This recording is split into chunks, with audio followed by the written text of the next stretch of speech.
the city of St. Louis, you're listening to the Don't Push Pause podcast with your hosts, Justin Johnson and Lindsay Reber.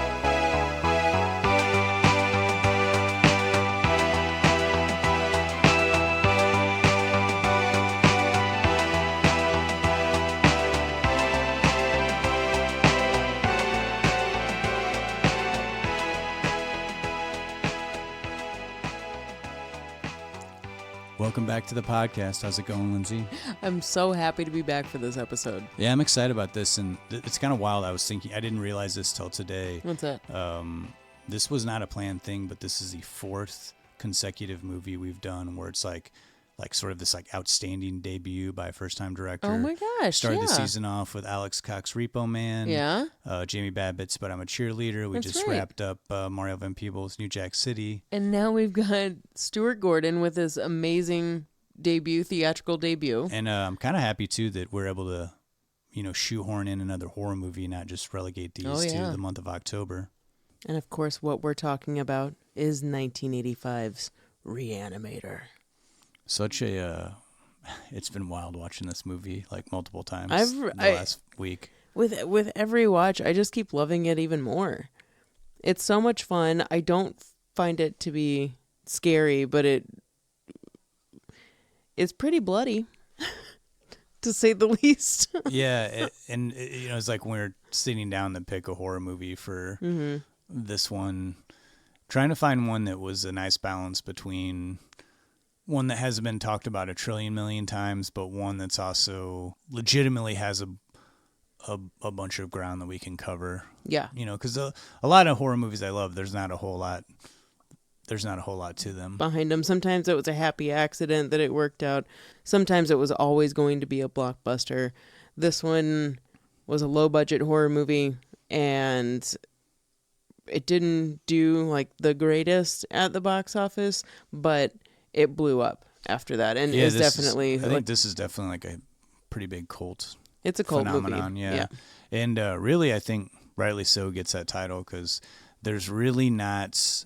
I mean, there's certainly movies that you can say that maybe were an influence of this, and there's certainly movies that have this movie's influenced, but on its own when it came out, there's not a whole lot of movies like this one. It's pretty different. But we'll talk about those differences among the horror films of the 80s. That'll be fun. Yeah. Talk about the state of horror in 85 and before that. We'll definitely talk about collaboration of Stuart Gordon, Brian Usna, and Charles Band. A little bit about Stuart Gordon's career. Also, the original stories that this Reanimator story comes from, which was originated from a 6-part they were short stories from the author H.P. Lovecraft called Herbert West's Reanimator. And we'll kind of take you through some of the behind the scenes. There's quite a bit documented on what went on behind the scenes of this movie. Nothing dramatic or controversial. Yeah. But a lot of kind of cool stuff. This is a pretty practical effects heavy movie. So we'll talk a little bit about that. We'll also go into the little controversy around the musical score. Oh, yes. And there's a little bit around that, and also I'm going to throw in something that I haven't heard anybody talk about, which is we'll get there. Okay, we'll get there. Well, so after our Reanimator talk, we'll of course do our picks of the week. This week connected to Reanimator via Brett Culpepper, who did the special effects. He also did the special effects for a 1985 movie called The Stuff, which kind of had a lot of the same things going for it that Reanimator did. Had a very dark humor mixed with horror and science fiction. I'm a big fan of The Stuff. I like that movie a lot. Yeah, it's an enjoyable film. A lot going on in that movie, so I'm gonna try to get that condense it all down into something short, I hope. I always leave that movie really hungry and wanting to eat that substance, even though it's a bad idea. So for my pick of the week, I went with a movie that maybe you've seen.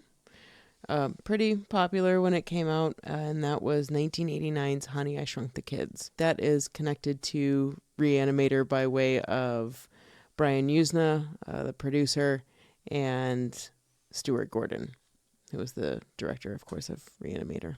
I haven't seen Honey, I Shrunk the Kids in a long time, but when that came out, I mean, I was a huge fan. Yeah, it was a big deal. I think it was an accidental big deal. And it was kind of a sleeper hit. Mm-hmm. But that was back when there wasn't a ton of sort of live action Disney kids movies.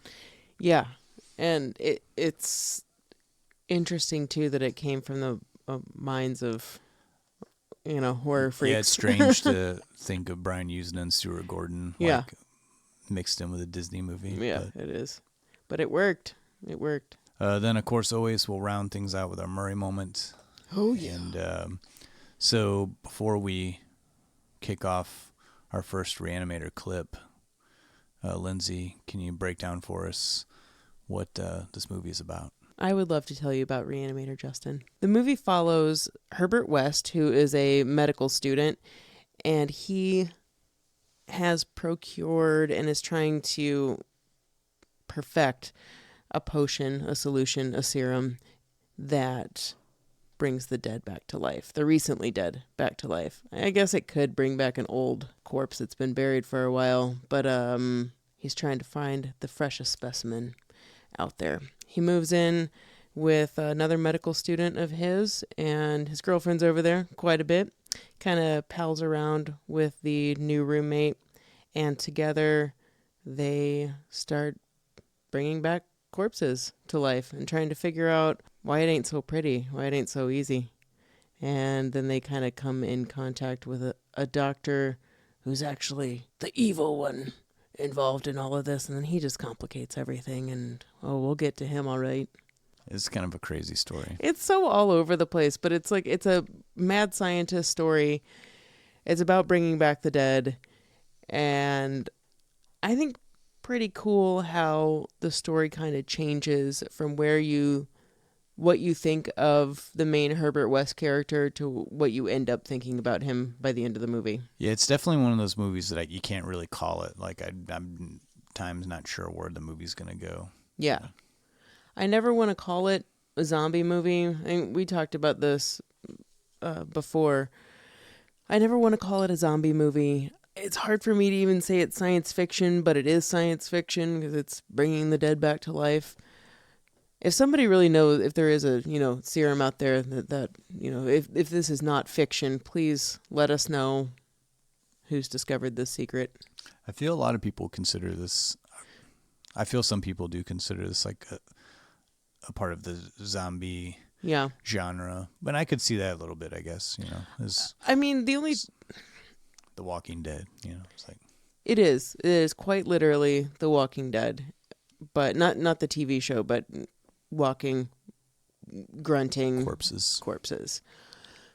But it just crosses a lot of different things for me. It's a black comedy. It's got a little bit of a love story or a caring character in it.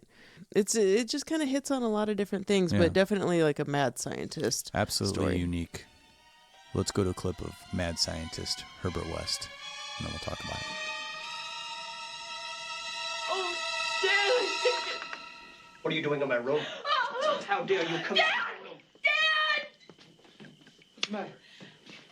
I thought I was renting a private room, Dan. Meg, what the hell are you doing in here? Would you please leave? Now? Easy, Herbert. Come on. In the fridge. I was going to show you. Shut up. What happened? It was dead when I found it. You killed him. He hated you. Meg. It suffocated. It knocked the garbage over and it got its head stuck in a jar. You weren't home, so I put it in there. I certainly didn't think you'd want to find it like that. I did not want to stink the place up. I was going to show you. You couldn't call or write a note. I was busy pushing bodies around, as you well know. And what would a note say, Dan? Cat dead, details later. I knew you were fond of it. You killed him. I know you did. He killed him. Besides, I do not like people in my room. All right, that's enough. I think you both better leave. Now. What the hell is this? That is none of your business. Yeah, I think it is my Just business. this is none of my business that you're sleeping with Dean Halsey's daughter. Oh. You know, I would not want to see a fellow student especially one as promising as yourself, be thrown out of school, out of the profession, on moral grounds? Well, I think Dr. Halsey just might understand. Oh, do you? Well, you may well be right. Are you sure you want to find out?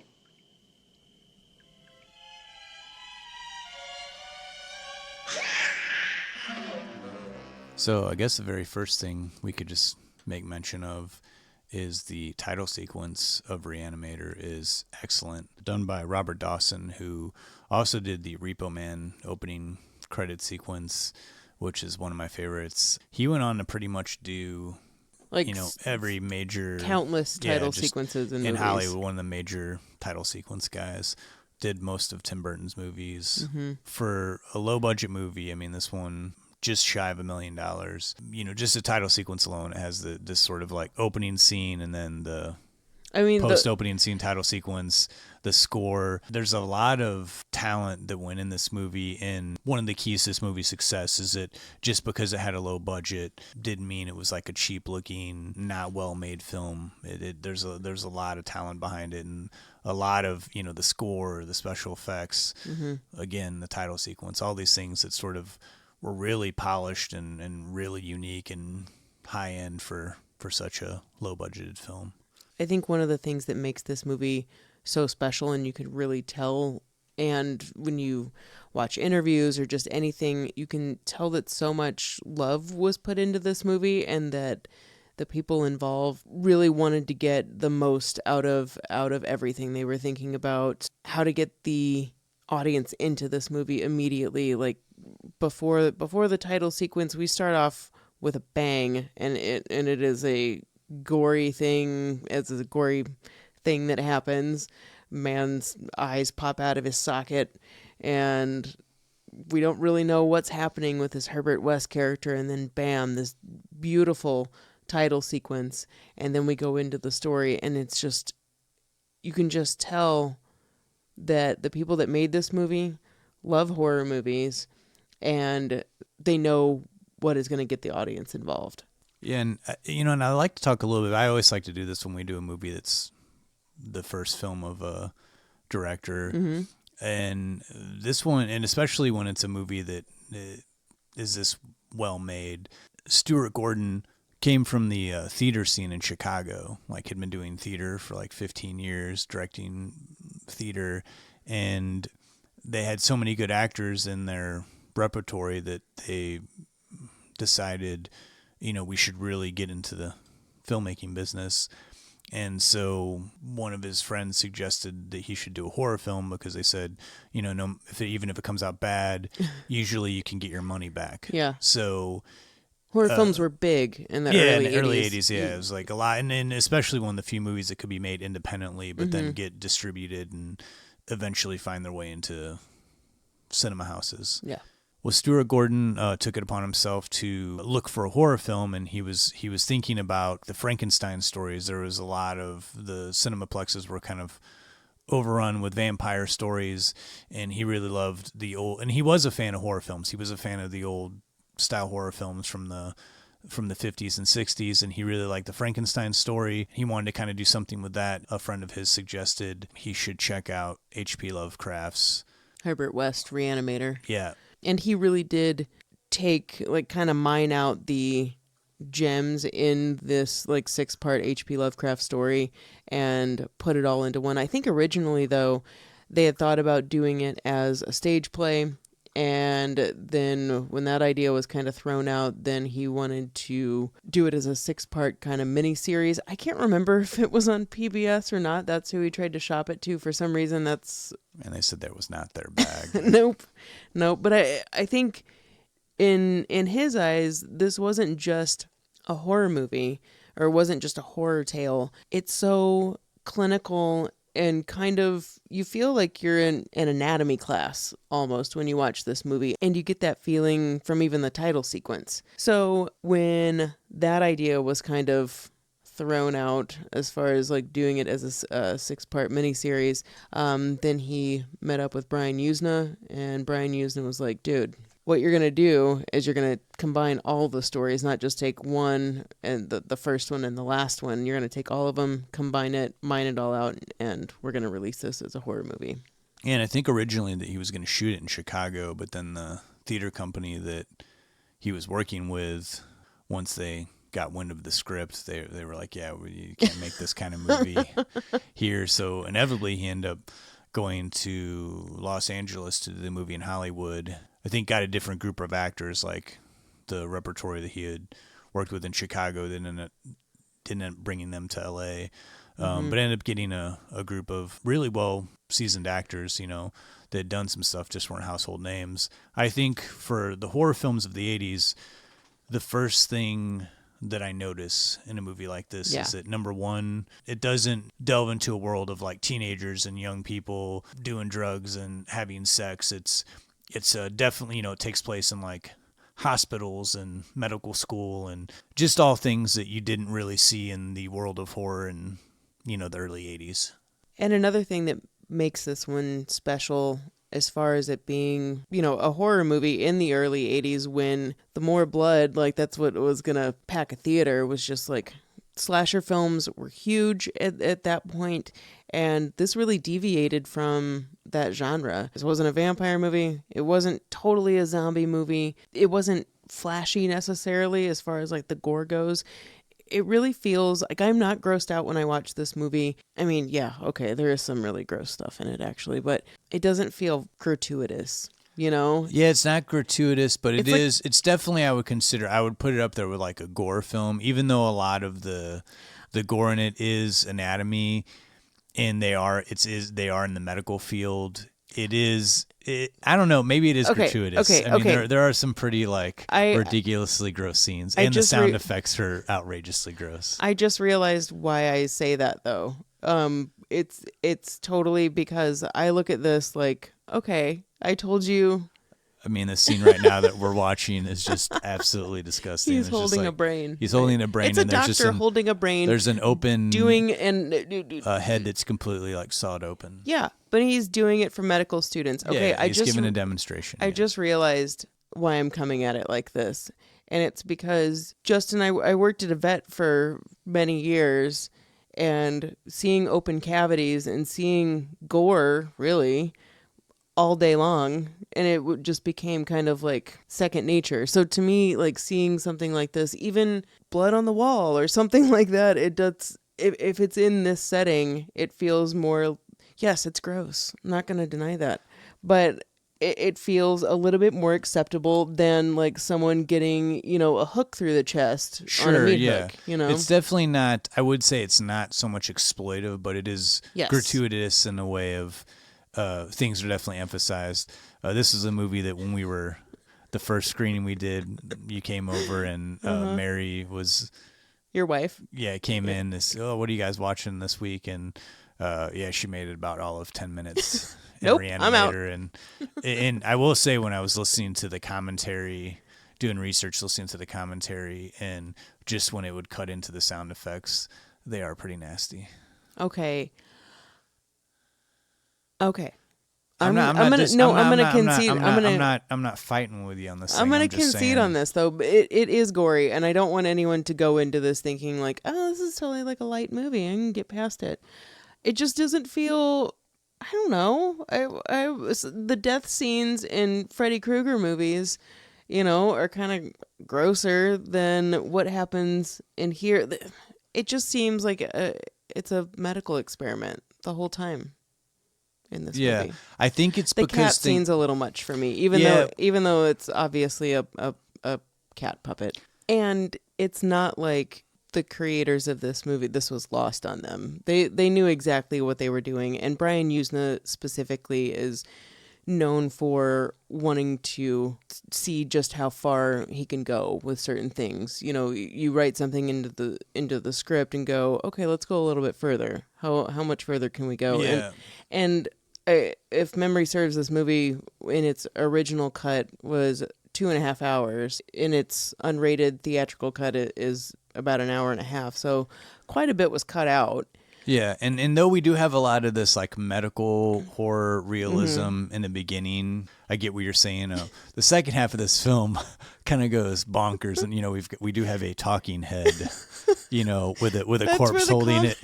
But there's some pretty disgusting like sort of set pieces. But I do, but Stuart Gordon was a very intelligent director, and this was a very well researched film. He went to morgues, he went to doctors and looked at pictures of bodies that were post-mortem and really tried to show a realistic depiction of like post-mortem bodies and bring us into that clinical world of like how doctors see bodies. It's a little different, than your standard chop 'em up horror movie. Exactly. That is exactly it. The effects guys were given photos of different stages of actual decomposing bodies. And like you said, Stuart Gordon was really going for that. And I think that combined with Brian Usna really trying to push the envelope turned into this, what I feel is just a giant love fest for the horror genre. The horror audience is intelligent, and they do appreciate when a movie respects that intelligence. And I think this was a movie that did that. And I think that even though maybe they were trying to, let's go the horror route because they're cheap to make and, there is an audience, Brian Usna and Stuart Gordon were respectful, and they said, we want to make a good movie. We want to make something a little bit different. We want to tap into something that's horror, but something that's unique. And I think this is why this movie is such a real treat for horror fans and why it's become sort of this like celebrated cult film. Yeah, I think that's a great way to say it. Another thing too that I find really impressive too for Brian Usna, who I said, was known for pushing the envelope and did one of my favorite movies that I talked about in episode 25 as a pick of the week, which was Society. That movie holds back so much until the very end. The last 20 minutes like blows your mind. But it was, to me, I feel like it was the whole point of that was the build up to get to that point. And knowing that there was so much more in Reanimator, and then going back and looking at it, he and Gordon were like, you know what? It's way more effective if we don't go as far as we actually have gone in this. And it's funny to say, let the viewer, let their imagination go, because there's really like, I don't know how much further I would go, in this movie, like letting my imagination go further than what this movie already is. I feel like there's not much left to the imagination. Apparently there was, and they held back a little bit. But I think that that's cool, because I think that you get to that certain point, that rising action, and then like climax, and then it's like, ugh. Like if you keep going, sometimes it's just kind of like, wah, wah, you already had your climax and you're just keeping on going. And that's when it gets gratuitous, and that's when it just gets unnecessary. Yeah, I definitely think that this movie pushes the envelope and pushes boundaries. But I don't think I think it teeters on tasteless at times. You think so? I think it teeters on tasteless at times, but I mean, think the one scene that's terrible. Yeah, there's a couple scenes that, but I think that, and again, I think that that's why I would put this. I would consider this a movie for, quote unquote gore hounds. That they want to see the gore, they want to see the close-ups of eyeballs popping out. This does satisfy that crowd, but I do think that this also satisfies a crowd that wants to see a well-made, produced horror film, science fiction film. But we should go to one of these clips, and then we'll come back and we'll talk about Reanimator some more. No! Did you see him, Dad? He listened to me. It made a conscious act. He heard you as an animal would. Herbert, no, you can't be serious. You may be right. It had probably been dead too long. It wasn't fresh enough. We'd probably only revived the senses and the instincts. So, come on, help me get him. Is he dead? Of course. Will you give me a hand here? Now, he interrupted an important experiment in progress. But granted, it was an accident. But this is the freshest body that we could come across, save of killing one ourselves. And every moment that we spend talking about it costs us results. Now, will you give me a hand? Dan, we can bring him back to life. So Jeffrey Combs, who plays one of the main characters, Dr. Herbert West, he really is in a lot of ways an anti-hero. I mean, he's set up as the villain in the beginning of the film, sort of the mad scientist villain who's got the crazy idea to bring the dead back to life. People, bring the dead back to life. But then I wouldn't necessarily say you sympathize with him toward the end of the film, but we're introduced to the real villain, which is Dr. Hill. Dr. Hill, because he wants to steal Herbert West's idea for his own, and he's the one who inevitably ends up getting decapitated and reanimated. What the story is there is like Dr. Hill knew about this original reanimation research that was thought of by a Dr. Hans Gruber, who everyone likes to bring up as the villain in Die Hard, but that movie came after this. But Hans Gruber came up with this research. That's the person who we see in the beginning who dies, and Herbert West is over him with this reanimation solution. And did he kill him? Was he trying to reanimate him? Anyway, Herbert West studied under him. He finds out that basically Dr. Hill has been plagiarizing his work, doesn't respect Dr. Hill, and then here we are. He's trying to steal Herbert West's research. Yeah, and he ends up killing Dr. Hill by decapitating him with a shovel. It's pretty good. But then reanimates him in the hope that, because the one test he hasn't been able to do is reanimating someone who has just died. I've never reanimated parts before. Yeah, and so then the scene that you see on the cover of the Reanimator box that so many times I saw in my youth, always afraid to watch this movie, is the head in a vat with the corpse holding the head in a container full of blood. So disgusting. It's so graphic, but it's disgusting, but it's also funny. Pretty ridiculous. And the way he talks, yeah, just too much. Standing like that, me doing that voice. Stan, they were okay watching Reanimator, except for the cat scene. But I do think that that's one of the reasons why this movie, you can't really put your finger on it. You don't know exactly which direction it's going to go, because you do have this sort of villain who's not a villain, and then we are introduced to a real villain, and then you have the main character, who's Dan Cain. Yeah, who's kind of caught up in the middle of it, along with his girlfriend, whose father is also the dean, and she's played by Barbara Crampton, who has a really pivotal kind of hardcore everybody scene in this, Ugh, yeah, we'll get to that. A lot of people think that she's kind of a throwaway character in this movie, and maybe it's just because she wasn't in the original Lovecraft story.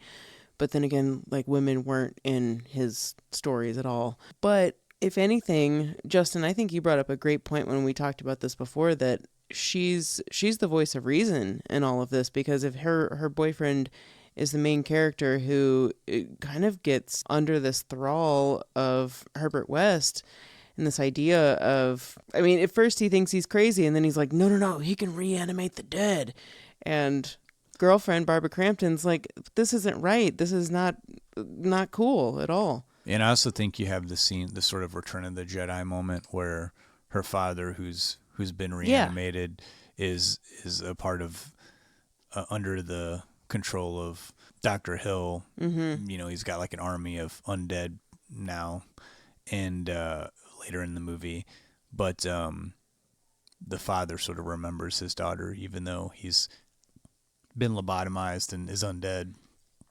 And you kind of have that Return of the Jedi moment where he turns on his master to help.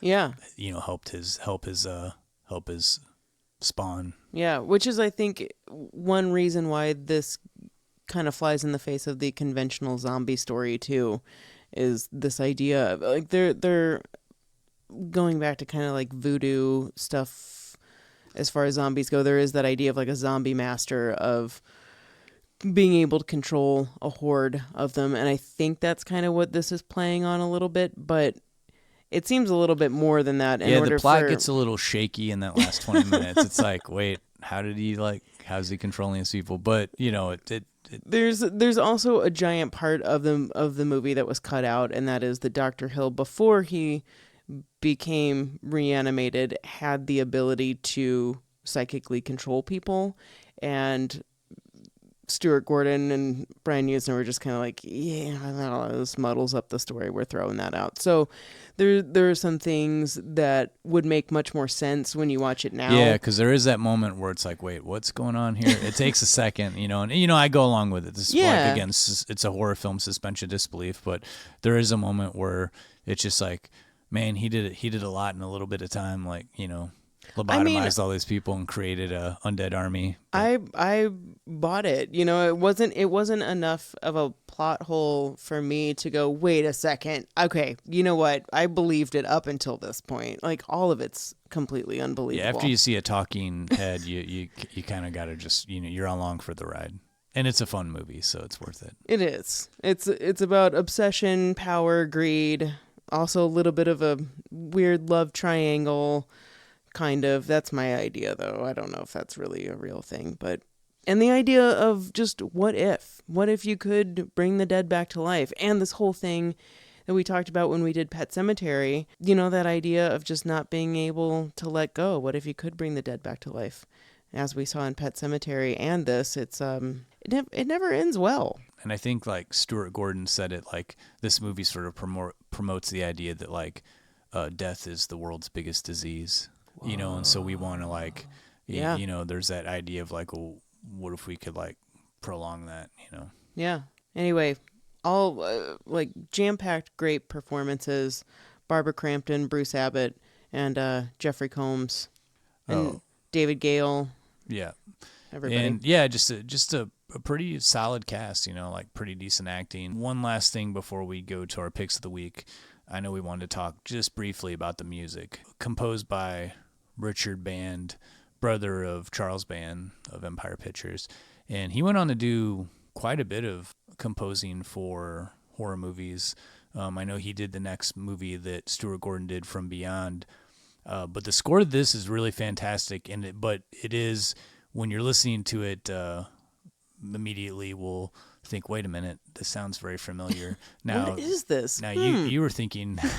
It sounded very much like Death Becomes Her, which there are similarities, but it is very much a homage to Psycho. And you had mentioned in the beginning, in our introduction, some controversy about the composition of this score. Well, just because it does, the controversy is pretty well known about this, but I think it was looked at like as a direct ripoff, and everything about the title sequence kind of says that, even though it's much more colorful. But the music is certainly that. But Richard Band really, he did it as an homage, and he freely admits that from the Bernard Herrmann Psycho score. Yeah, and he freely admits that. And if anything, he wanted to make it a little bit quirkier. There were some orchestral differences. I think the biggest thing is, like, there's a drum beat in this, and that was not in the Psycho theme. And he had to sort of, like, convince the litigious powers that be that this was certainly a homage, not a ripoff. Because it's so obvious. Yeah. But it really is. I think it's a real driving score, and it fits too. It really does. It's another one of the elements that I think, like, really raised this movie up to be a more prestigious horror film than the films that came out around it. And I think, again, goes along with that idea of this was a movie made by people who love horror movies, who love scary movies. And so paying homage to something like Psycho for something like this movie, this subject matter, it's kind of, it makes me laugh because it makes sense. And I think Richard Band was really going for this idea of this kind of playful humor that he got out of seeing Reanimator, and then this is kind of what came out. And finally, I just wanted to say, like, 1985 was a pretty awesome year for different kind of horror films, like, and even outside the horror genre a little bit. But I think this was like a year where you really had some the horror comedy genre blend, these sort of hybrid movies were really coming to prominence. You know, we had, of course, Reanimator, Fright Night, this stuff, which I'll talk about in our picks of the week. What were some of the other ones? Return of the Living Dead. I did a pick of the week some episodes ago of Once Bitten. That was another horror. It was not a horror. It was a comedy horror vampire movie. Freddy 2, Freddy's Revenge, which you could consider a comedy. Yeah, Day of the Dead. Teen Wolf, Silver Bullet, you said. Ghoulies came out the year before. Yeah, Transylvania, was it? 6-5000. Yeah. Cat's Eye. Yeah, there was a lot of like horror comedy. And just like different horror movies, like Fright Night really changed things. Yeah. It just seemed like there was a certain era that was getting burnt out, and Freddy was starting to emerge, and that had already kind of changed horror at that point. And before that, you know, we'd really moved into slashers. Before that, it was Hammer films of like The Omen and Rosemary's Baby. Yeah, and I think this was like kind of the kickoff of like, we're coming out, you know, like let's try to do something other than slasher films or straight up vampire, or, you know, like let's try to branch out. So and mix some genres. But I think 85 was a great year for these kind of films, and certainly Reanimator, I think, being at the top of that list. Yeah, I'm really happy I own this movie. It never gets old. Well, let's move on to our picks of the week. So our picks of the week this time around are wildly different.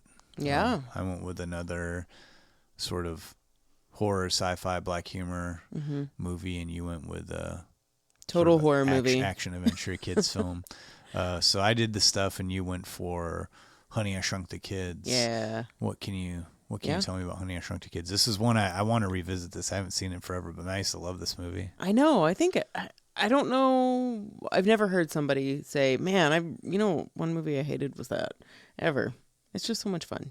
So this episode, like right now, is going to be airing around the 30th anniversary for this movie. So I thought, why not a better time to talk about this?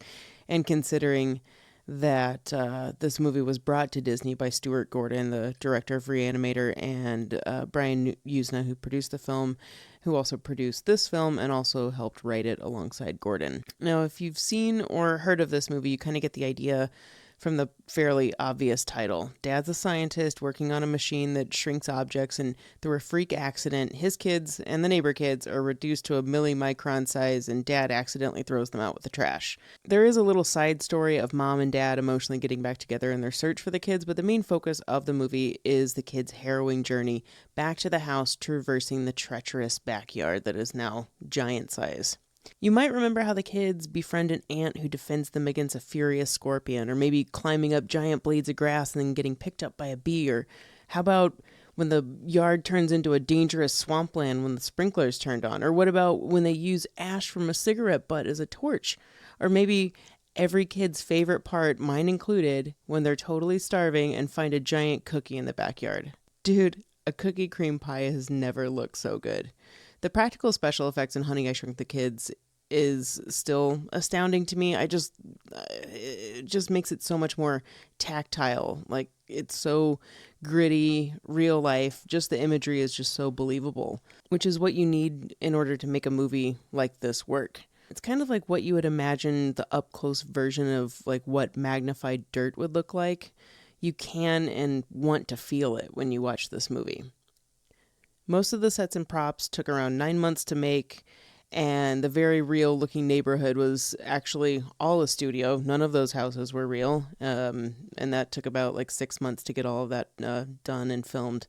Along with a minimal digital effects in this movie and impressive practical effects, stop-motion animation was used for when the kids encounter backyard creatures, and of course scale models and miniatures, and the forced perspective technique where your eye tricks you into thinking that a object is bigger than it actually is due to how it's being photographed. And like I already said, it's funny to me that Gordon and Usna built their careers on low-budget horror films like we've talked about. I mean, thinking back to Ticks, geez, From Beyond, Dolls, The Dentist, all of it. The list goes on for how many horror titles these guys have been involved with. So this movie can kind of seem out of place, but really it just comes from imaginative people who love doing practical special effects. There's just no boobs, blood, hideous murders, or monstrosities. It's very much a live action Disney film with some seriously strong, perilous moments.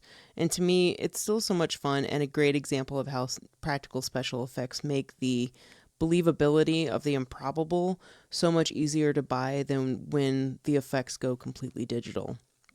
I could probably talk for a long while on this one, but I'm going to try to wrap it up a little bit. Quick side notes, though. Gordon didn't direct this film. He was set to until right before the movie was due to be shot, and then he became sick, wasn't able to do it, so it went to another first-time director, Joe Johnston, who later went on to do The Rocketeer, October Sky, and Jumanji. Another quick sidebar, too, is that this movie came out. I wanted to tell you this before, Justin, but I kind of held it until right now. It came out the same weekend as Batman, 89. And some believe that it greatly benefited from the sold-out overflow of people who couldn't get in to see Batman. And you also might remember, like I do, before Honey, I Shrunk the Kids began, it was the first Roger Rabbit short called Tummy Trouble. And if memory serves, I think it was also on the VHS release of this too, because I know that, I remember that very vividly. One more thing for you Buffy the Vampire Slayer fans out there. Joyce, Buffy's beloved, sweet, dear heart mom, Christine Sutherland, plays one of the parents in the movies, and she's just as charming as ever. Just gotta love anything with Joyce. I gotta throw a Buffy thing in there. Okay, anyway, Honey, I Shrunk the Kids is totally still so enjoyable, and I would suggest for any parents in their 30s or 40s that have kids now, show it to them, because it's got enough 80s nostalgic vibe for you and would easily still hold your kids' attention.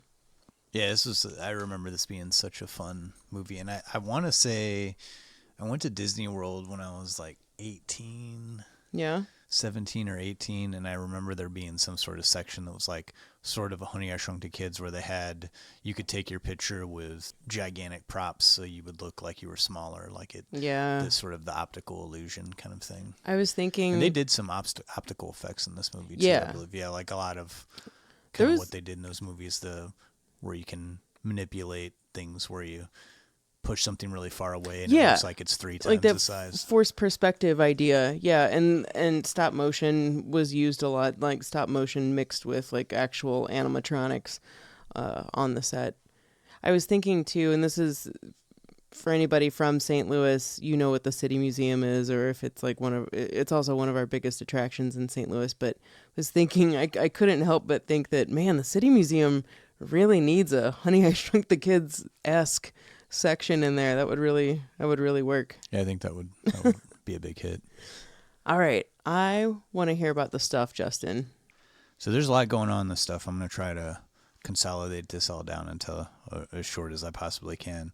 But the stuff also came out in 1985, much like Reanimator is a sort of sci-fi horror comedy hybrid. It was written, directed by legendary low-budget B filmmaker Larry Cohen. The film is sort of this biting satire on the American consumer, and it's sort of a wink at that old saying, if it's too good to be true, it probably is. So the movie starts on this discovery of this sort of gooey white substance. It sort of has like an ice cream / frozen yogurt appearance to it. Pretty soon it's mass marketed to the American public, and the stuff becomes like a big, huge craze. It's sort of like marketed as like the alternative to ice cream with its big push of having 0 calories. People become immediately addicted to this stuff almost.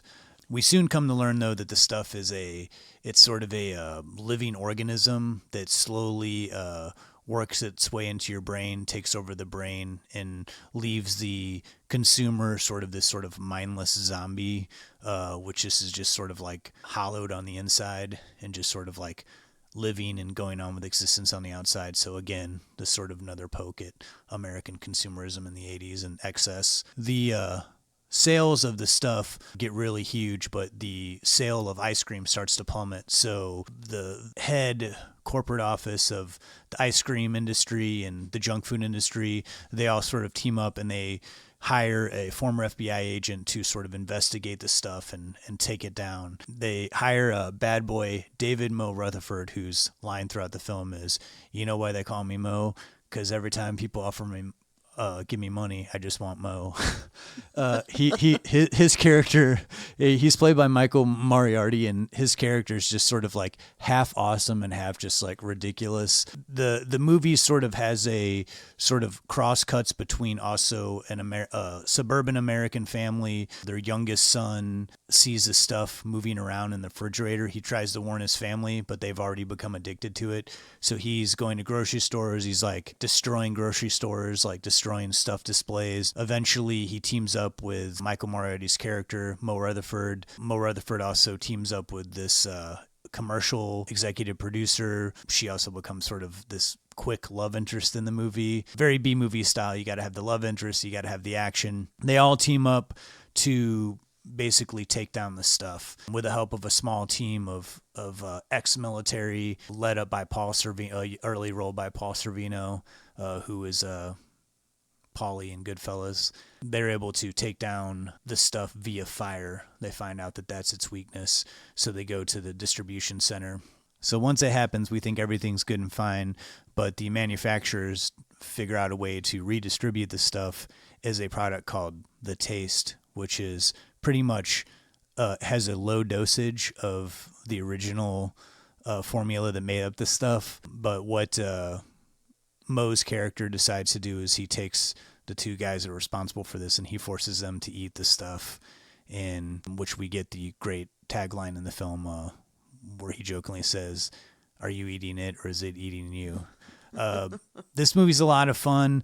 This movie is very satirical. There's a lot of it pokes a lot of fun at 80s commercials. There's like several scenes where they show the commercial, the stuff, which I think is fantastic. It sort of shows people's sort of craze over like buying into a product and really, really like preaching its praises without really knowing what's in it. And I think there was a lot of that in the 80s, you know, like soda, cigarettes, you know, we come to find out that these things are lead to like all these diseases and are real killers. But at the time our market is like, this is what you need. This is going to make your life better, and people loved every minute of it. So I think it's a very smart film, though I think it is considered a horror film. I think it leans more heavily on horror, like sci-fi and comedy than it does horror. Really don't think there's much about this movie that's scary. Larry Cohen really does have a way to mix smart script writing, really hard-nosed characters, and tongue-in-cheek comedy. And this movie is very campy. It's very fun. The special effects, very much like Reanimator, are practical. Some of them look extremely dated, but they're really awesome and fun. Like, this is a movie I can't recommend enough. It's not really like gross out, like kind of how Reanimator is. It's a little bit more tame. I think this is something that if you've got like kids that are like 10 and over, it'd be a comfortable movie to watch with easily. Them. And if you like this movie, I recommend you check out the documentary. I recently watched it on Shudder. It's called King Cohen. It's a documentary on Larry Cohen's career and a lot of the movies that he had a big hand in writing and producing. The Maniac Cop series, the It's Alive series. All those movies I think are worth a look if you're interested in this stuff and interested in that documentary.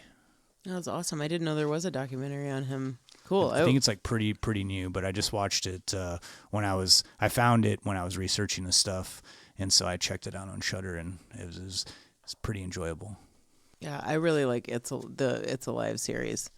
With the stuff, you know what my favorite scene in the stuff is? This is a really dated looking makeup effects scene, but man, I love it. Also because I love Garrett Morris, who's in this movie in a supporting role. One of it's like just a kind of weird role for him to be in 85, but whatever. Well, you know, where Garrett Morris eats it in his face. Do you remember like the weird... his mouth starts opening up. And his just mouth becomes ginormous. It's so weird looking. And a lot of people will know him recently from Two Broke Girls. He plays the guy that runs the cashier counter. That's awesome. He's I like didn't a know main that. character in that. Yeah, but this, one of his early roles. And The stuff is awesome. It's fun. It gives you like enough of a chuckle and laugh, and the satirical little slip-ins. I think make this movie kind of timeless. As long as there's consumerism, this movie will be timeless. so those are our picks of the week: The Stuff and Honey, I Shrunk the Kids. Both fun movies. I think if you haven't seen them or you haven't seen them in a while, definitely check them out. They're both kind of kid-friendly. Yeah, absolutely. Yeah. Yeah. Well, let's keep it moving. Here's your Murray moment.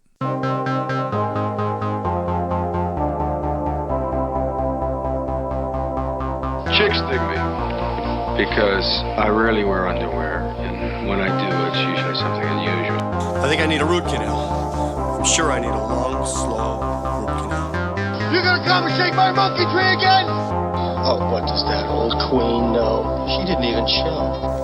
Hey, this is so scrumptious. Is this hand shut? The flowing robes, the grace, all striking. That was fun.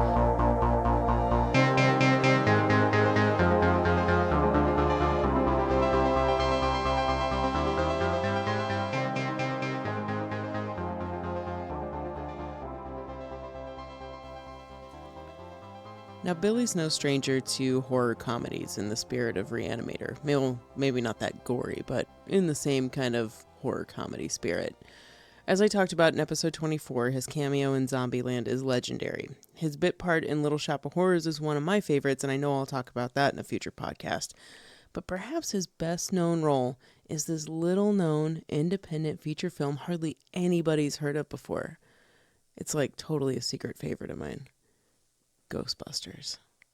Obviously, I'm totally being sarcastic. Nothing at the box office even came close to topping how much money this movie made until Home Alone came out like 6 years later. But what the hell can I talk about from Ghostbusters that isn't something that's already known by a million people? There have been books and boatloads of articles, blogs. Any Joker word vomiting about this movie is all over the internet. So I tried to dial it back a little bit. I thought about Billy and what I consider to be pretty brilliant practical special effects in this masterfully inspired classic from 1984. Now, both Ghostbusters and Reanimator gave so many people in the special effects industry jumpstarts to their career. And while Reanimator had 25 gallons of blood used during filming, which at the time was about 10 times more, they say, than what would normally be used. Ghostbusters tipped the scale with at least 500 pounds of shaving cream mix that doubled for Exploded Marshmallow Man. And if you haven't seen Ghostbusters, well, first off, why haven't you? Secondly, the ending of the movie is this giant-sized Marshmallow Man exploding all over Manhattan. I've watched this movie too many times to count, and I can, no joke, do all of the dialogue from all of the characters while the movie's on mute. I'm very sick, I know this. But as someone who knows this movie so well, sometimes I think back to how I experienced Ghostbusters as a kid. And even then, one thing I never understood? When the Stay Puft Marshmallow Man explodes and all the Ghostbusters are head to toe covered in marshmallow mess, who's the one Ghostbuster who's barely touched by all that marshmallow shaving cream goo? Our Billy, of course. It never made sense to me. Ernie Hudson, Harold Ramis, Danny Aykroyd, they're all absolutely consumed by marshmallow. All these three guys are down to be covered in it to a ridiculous point, and even Aykroyd wanted more to be piled on him, apparently. Ramis and Ivan Reitman, the director of Ghostbusters, said it was kind of this inside joke to make all of them absolutely covered head to toe in marshmallow, just like make it so over the top. So audiences could accept this idea that there was a 100-foot marshmallow man trampling over Manhattan, but being covered in exploded marshmallow yet otherwise unscathed? Well, that was just preposterous. That didn't make any sense. But why wasn't Billy covered in it too? How did Venkman escape being blasted by the Marshmallow Man? Did he quickly find a hiding spot that was 100% marshmallow shield? Did he hide behind another Ghostbuster? Was he just lucky? It's such a noticeable moment in the movie for me, and I think for a lot of people. Ramis did say that at one time he remembers someone being allergic and having a reaction to the menthol shaving cream that was used. However, he didn't say it was Billy. In fact, the only conclusion that I can find and that kind of totally makes sense to me, is simply that Billy was like, nah, I'm good. I don't need any marshmallow. Reitman has even made a couple jokes about it, saying, yeah, he just didn't want it in his hair. That's all that was about. And it makes sense to me. If you've learned anything from these Murray moments, is that Billy won't do anything if he doesn't want to. He'll change a line if he thinks it doesn't work. It's well known that Billy just wants the best for the picture. He'll damn well express anything that he's very particular about, though. Now, I'm not saying he demands green M&Ms and fresh flowers in his writer, but what I am saying is that the dude always appears to be game for anything, but will confidently say, nah, I'm good. Even if it doesn't make sense, even if it looks out of place like it does in Ghostbusters. However, you know what? Every time that I watch this movie, I can't help but laugh at that scene for not only what it is, but also that it's ridiculous that he's basically untouched. It's just improbable. But in thinking that, I've also totally accepted the reality of a 100-foot marshmallow man existing in reality. So you see how that works? Leave it to Billy to make something funnier without even trying and creating this inside joke for all the people that were involved in making this scene in this legendary movie. Justin, do you remember what I'm talking about here? I do remember, and I do feel like I've noticed that he doesn't have as much, but I don't know that it's ever like really stuck out to me. I mean, it's just everyone's almost unrecognizably covered in it, and he's got like a dollop on his shoulder and like a little in his hair. It's always been something that stuck out to me. Yeah. Now I'm always going to look at that closer when I watch Ghostbusters. I look at it every single time. I brought this up to my mom, and she's like, yes, why? Anyway, I know it was a little Murray moment. There's a, man, I didn't write this up, but if we ever talk about Frankenhooker, there's a Murray connection in there. It just didn't fit into here. Yeah. Oh, we should work it in. It's so minor. There should be a reason to talk about Frankenhooker. Yeah, there are reasons to talk about Frankenhooker. Well, that was your Murray moment. Thanks so much again for that.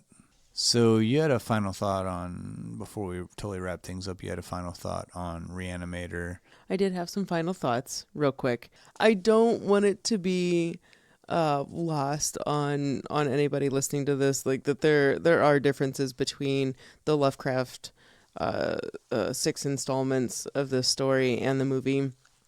That kind of there's a lot in a ton in Reanimator, and also in the second one, Bride of Reanimator, has a little bit from the original Lovecraft stories too. My biggest thing that I want to say, the biggest difference between the Lovecraft stories and this film, is that in Lovecraft, Herbert West he turns into a murderer. He still has the same determination and kind of like weird psychoness about him that he does in the movie.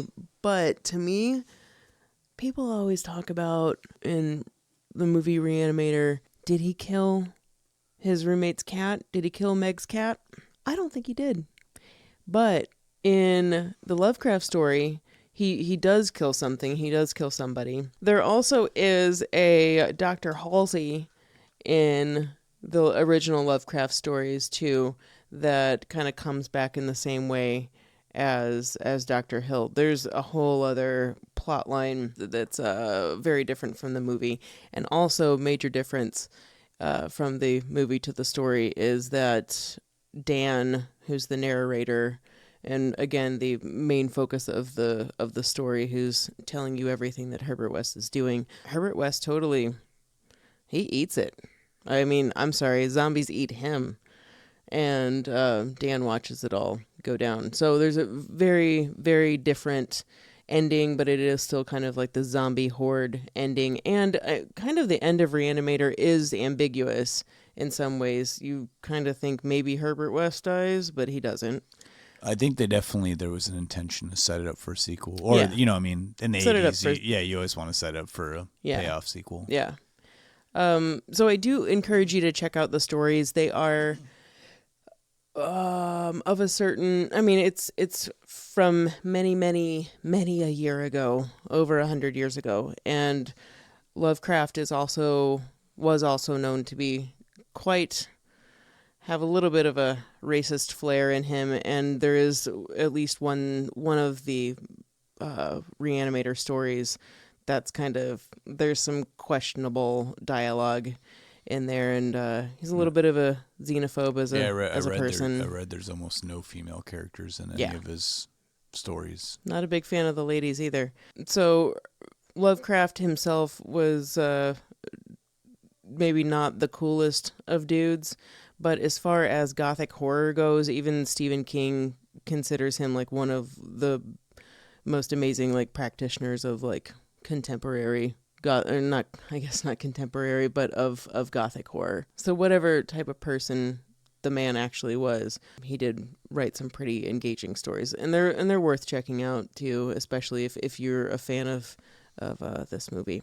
That was already one final thought, but here's another one. A bonus thought. In case you love Reanimator and you thought maybe we wouldn't talk about it, there is a very, very iconic, disturbing scene in this movie of where Dr. Hill, after his head has been removed from his body, he has his body. I forget how they get there. How does he get Meg again? Anyway, he gets Meg. He straps her up and pins her down naked, and Dr. Hill's head is planning on sexually assaulting Meg. It is incredibly disturbing on like so many levels. Like, it is a sexual assault that's happening. It could go much further than what it does, and I'm very glad that they made the artistic decision to not go further. I think that more was filmed, but I don't think, that wasn't in the theatrical release, and that was a great decision on their part. Barbara Crampton, though, she is so great in this movie, and I don't feel like that she's a throwaway character. I'm glad that she was added in, and it was definitely added. Her character was definitely added in order to create this other side of the Dan character that we needed for him to be the straight man in the story. And gosh, I wish I could ask her what she was feeling during that entire scene of the headless sexual assault, how long it took to film that scene, and how many people were in the room for that scene. Well, I do. There's so many questions, because does it still bother her now? I remember Stuart Gordon saying that she had just about everybody leave the room. Good. And they had a lot of publicity photographers on the set during the production of Reanimator. She was very adamant about making sure that no publicity photos were taken. Well, good. Like, everybody was able to leave the room. And Stuart Gordon said that, I don't remember how long ago this was, but he made it sound like it was like within the last like 10 years or so. There was a convention that he was attending with Barbara Crampton, and a fan came up to her and wanted her to sign a photo, and it was a photo of her in that scene. And she became extremely furious and, asked him, where did he get the photo? And he's like, well, there's a guy selling him. And she had the guy take him over to this photo booth, and this guy had found a negative of the film and like made photos of this. And she confiscated like 400 of the photos and like scolded this guy. Good. She was definitely on board for, I'll go for the scene, but I do not want this to be like an exploited way. I already respect that woman, and man, that's so awesome. Good for her. I give props to Barbara Crampton for doing that, and for doing this movie. I think it was a really bold role to choose to do. Man, such a good movie. Well, that wraps it up for Reanimator and our episode, coming to a close here. If you are a newcomer or you haven't followed us on social media, you can find us at Don't Push Pause Podcast on Instagram and Facebook. You can go to our website, don'tpushpausepodcast.com. We're also on Twitter, Don't Push Pause Podcast. I'm trying. And if you ever want to contact us directly, you can, talk to us via don'tpushpausepodcast@gmail.com. Next episode we have coming up, we'll be doing what I think to be one of the best directors that became prominent in the 90s and now I think is one of the best modern working directors of our generation, and that's Paul Thomas Anderson. And we'll be doing his sometimes bloated but always interesting and fantastic Magnolia. Oh, this movie. Yeah. It's not one that you're like, you know what I'm going to do this Sunday afternoon? I'm going to sit down and watch Magnolia. Yeah, but that's exactly what we'll be doing. Yeah, we are going to do that this Sunday. I didn't even mean that. It's going to be Sunday night. It's fine. That's all right. It's just not a Sunday afternoon We'll have popcorn movie. and dogs, so it'll be good, and a pizza. Well, until next time, I'm Justin Johnson. And I'm Lindsay Reaper. Thank you so much for listening. Thank you.